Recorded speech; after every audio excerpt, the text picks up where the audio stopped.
అది లేదు.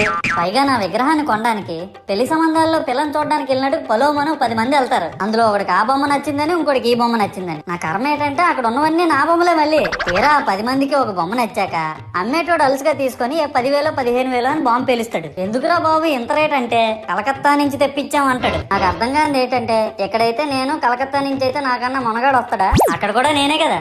ఇలా నన్ను బజార్లో పెట్టి బేరం ఆడి నా మొహానికి ముసుగేసి వ్యాన్ ఎక్కిస్తారు. ఆ వ్యాన్ డ్రైవర్ గాడు నేనున్నానని కూడా చూడకుండా ఏదో ఆలోచించుకుంటూ డ్రైవ్ చేస్తా గతకల్లో గబ్బి గుబ్బి అని తెంచేసి నా కాల్లో చెయ్యి ఎరగొట్టేస్తాడు. ఈ విషయం చందాలు ఇచ్చిన చిన్నోళ్ళకి తెలిస్తే మళ్ళీ ఇరిగిపోయిన బొమ్మ పెట్టకూడదని ఏ బొమ్మ రాసి కవర్ చేసేస్తాడు. సరేలే జరిగిందేదో జరిగింది, నా భక్తులే కదా, కూల్ బ్రో అని చిల్లయ్యే లోపు నన్ను పందిర్లో పెట్టి ముసుగు తీసి నాకన్నా పొడుగున్నే సౌండ్ బాక్సులు 2 నా చెవులు పక్కన పెట్టి డీజే గణేష్ బ్రో అని చెప్పి నా పాటలను కూనీ చేస్తారు. సరేలే పిల్లలు కదా, ఇప్పుడు కాకపోతే ఎప్పుడు ఎంజాయ్ చేస్తారు, కాసేపట్లో పూజ స్టార్ట్ చేస్తారని వెయిట్ చేస్తా ఉంటే 5 రూపాయల వ్రతకల్పన బుక్ చూస్తే